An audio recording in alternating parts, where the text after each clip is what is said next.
Welcome to day 3 of Joy Devotional. So yesterday I was speaking with you about the chase of darkness and those that are responsible for sadness. So I'm going to read the book of Jude chapter 6 to you.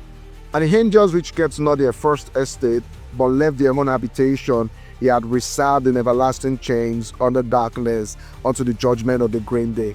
Now, I think maybe about 3 or 4 years ago, I cannot actually remember exactly, but I just was on Instagram, and then I saw this video of these people from an Eastern African country in the village, and they were dancing so full of joy.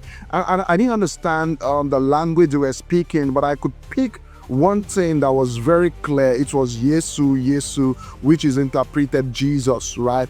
I think in most interpretations, Jesus is actually called, Jesu or Yesu. And then what grabbed my attention about it was that I saw a very popular musician, and then she said that she wants whatever they have that is making them to be that joyful.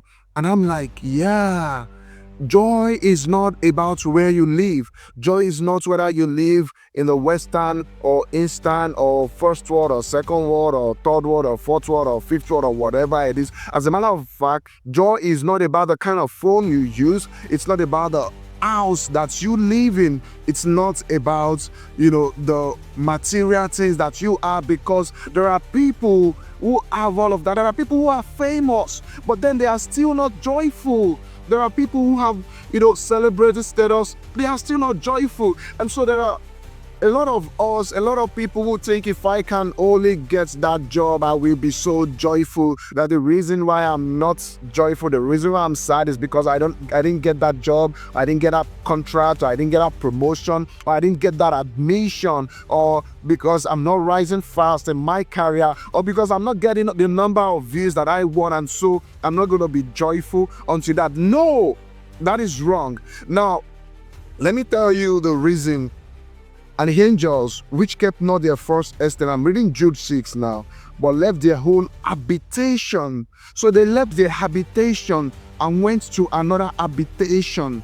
Now, they left the habitation of joy and went into another habitation, and that habitation is actually darkness. It had resolved in everlasting chains under darkness. So they went into darkness. So there is this everlasting chains that is on them, this weight that is on them, and they left their habitation to go into darkness. And so you could have everything in the world and still not be joyful. Why? You need to check where you're living.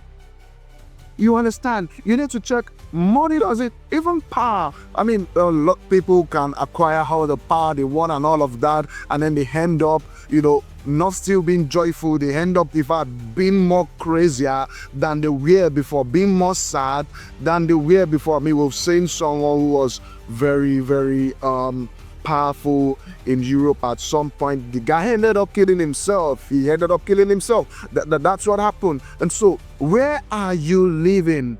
Where are you living? Because the Bible says, in the presence of God is the fullness of joy. Now, these guys, they left their habitation, which is the presence of God, and they went into darkness, and then they were consumed by everlasting chains of darkness.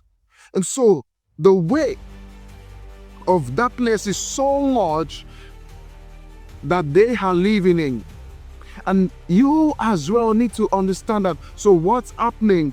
I don't want you to be deceived thinking that if something happens in your life, or until something happens in your life, or someone else is responsible for your joy, or even you are responsible for your joy, I tell you, you cannot even make yourself joyful. What makes you joyful is where you are. Are you in the presence of God? Is your habitation in the presence of God? Or you're living in darkness? If you're living in darkness, I'm not going to make it simple or make it nice. If you're living in darkness, you will have chains.